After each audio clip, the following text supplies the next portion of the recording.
Large cap കമ്പനീസിനെ കുറിച്ച് പറയാം. എന്താണ് ലാർജ് ക്യാപ്പ് കമ്പനീസ് എന്ന് പറഞ്ഞാൽ, ലാർജ് ക്യാപ്പ് കമ്പനീസ് എപ്പോഴും നല്ല സ്റ്റേബിൾ ആയിട്ടുള്ള കമ്പനീസ് ആയിരിക്കും.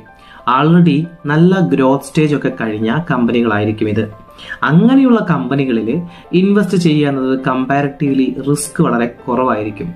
ഈ റിസ്ക് കുറവായതുകൊണ്ട് തന്നെ അതിൽ നിന്നുള്ള റിട്ടേൺസും കുറവായിരിക്കും. മിഡ് ക്യാപ്പ് കമ്പനീസ് എപ്പോഴും വളർന്നുകൊണ്ടിരിക്കുന്ന കമ്പനീസ് ആയിരിക്കും. ഇവര് ഗ്രോവിംഗ് കമ്പനീസ് എന്ന് പറയാം. ലാർജ് ക്യാപ്പ് കമ്പനീസിന്റെ അത്ര സ്റ്റേബിൾ അല്ലെങ്കിലും ഇവരും അത്യാവശ്യം സ്റ്റേബിൾ ആണ്. ഇതിൽ ഇൻവെസ്റ്റ് ചെയ്യുമ്പോൾ കുറച്ച് റിസ്ക് എലമെന്റ്സ് ഉണ്ട്. അതുകൊണ്ട് തന്നെ ലാർജ് ക്യാപ്പ് കമ്പനീസിനേക്കാളും better returns mid cap companies തരാൻ ചാൻസ് ഉണ്ട്. അടുത്തത് സ്മോൾ ക്യാപ്പ് കമ്പനീസ് ആണ്. ഇവയെ നീവർ കമ്പനീസ് എന്ന് പറയാം. അതായത് പുതുതായിട്ട് വരുന്ന കമ്പനീസിനെയാണ് സ്മോൾ ക്യാപ്പ് കമ്പനീസ് എന്ന് പറയുന്നത്. അതായത് സ്റ്റാർട്ടപ്പ് കമ്പനീസ്, ഇൻഡസ്ട്രിയിലേക്ക് പുതുതായിട്ട് വന്ന കമ്പനീസ് ആണ് ഇവിടെ. ഈ കമ്പനികളിൽ ഇൻവെസ്റ്റ് ചെയ്താൽ നമുക്ക് ഏറ്റവും നല്ല റിട്ടേൺസ് കിട്ടാൻ ചാൻസ് ഉണ്ട്, ബെസ്റ്റ് റിട്ടേൺസ്. അതുകൊണ്ട് തന്നെ ഏറ്റവും റിസ്ക് കൂടുതലും ഈ വക സ്റ്റോക്കുകളിലാണ്.